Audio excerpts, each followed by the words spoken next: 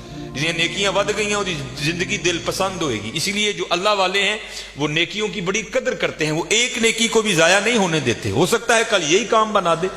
اور ہم تو یہاں حضرت ایسے نیکیوں کو ضائع کرتے ہیں کہ الامان والحفیظ. حضرت بابے اور عیسان تین نال مریض سن ویکھیا جنازگاہ چ لوگ کھلوتے نے. جانا ہی ہے نا کہ 5 منٹ لیٹ ہو جائیں گے، فری دی نیکی ہے، آؤ چلیے. آ کر کیا دیکھتے ہیں بابا جی اور کلے مولوی صاحب، دنیا جناب کھڑی ہے ادھر. وہ بابے مولوی انہوں نے پوچھنے لگے مولوی جی حکم تے ہے کہ جنازے دا معاملہ ہے تے چھیتی کرو، جنازہ کیوں نہیں پڑھن دے.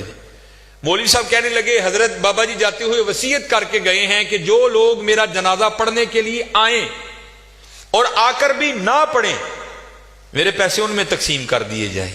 یہ سارے وہ بدبخت کھڑے ہیں کہ جن کو نیکیوں کی ضرورت نہیں ہے، یہ کہتے ہیں ہم نے پیسے لینے ہیں. اب آپ بتائیں آپ کا کیا معاملہ؟ پھوکو پیسے ہیں جو میرے مقدر میں ہے. بابا جی کہہ رہے ہیں جو میرے مقدر میں ہے کون روک سکتا ہے. میاں محمد بخش رحمت اللہ تعالی نے بڑی خوبصورت بات لکھی اور میں نے بے تحاشا بار مشاہدہ کیا اس کا. آپ فرماتے ہیں اندھیر غبار باورچی خانہ سہ منا وچ پکدا، باج مقدروں ککھ نہیں لبدا، دیگی روے ترکدا.